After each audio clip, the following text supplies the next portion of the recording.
Digital home theater projector that I really like a lot. I should mention too that I actually found a pretty good deal on it, and I'll put a link in the description below so you guys can check that out. So in my opinion, I'd done quite a bit of research looking before I ended up getting this thing, and really a lot of people were saying for the money there's not a better one out there than the HD143. This is a 1080p projector. It's not 4K or anything like that, but it's also about a quarter of the price as a lot of the more expensive projectors out there.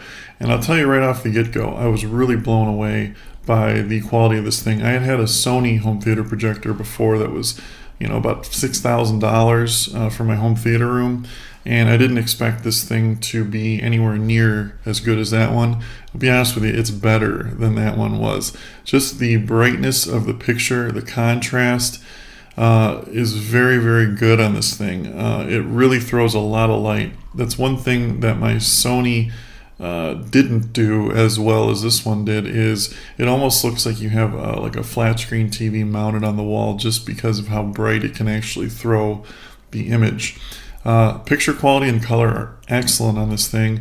If you're going to be using it for a home theater room, I would recommend getting a screen or screen paint, although if you do have a light colored paint or white paint on the wall, honestly you'll probably be fine.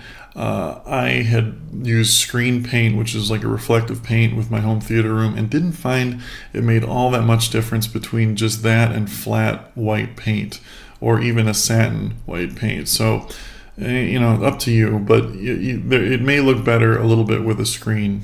But again, this thing is bright enough where you probably wouldn't need one if you didn't want to. It's a nice compact-ish unit. Looks good. The projector itself doesn't look cheap or anything like that. It's built very well, very easy to adjust the focus and the zoom. It has two dials right on it where you can adjust it right on the unit.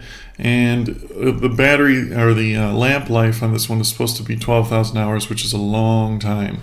That's like rated at 10 years. If you watch, I forget what it was like 3 or 4 hours a day on it. It lasts like over 10 years, which is nice, because my Sony, I'd probably go through a bulb every maybe a year and a half, and they were like $400 to replace. They're much cheaper now. I believe the replacement bulb on this one is like $50, something like that. But like I said, you'll probably never have to replace it anyway.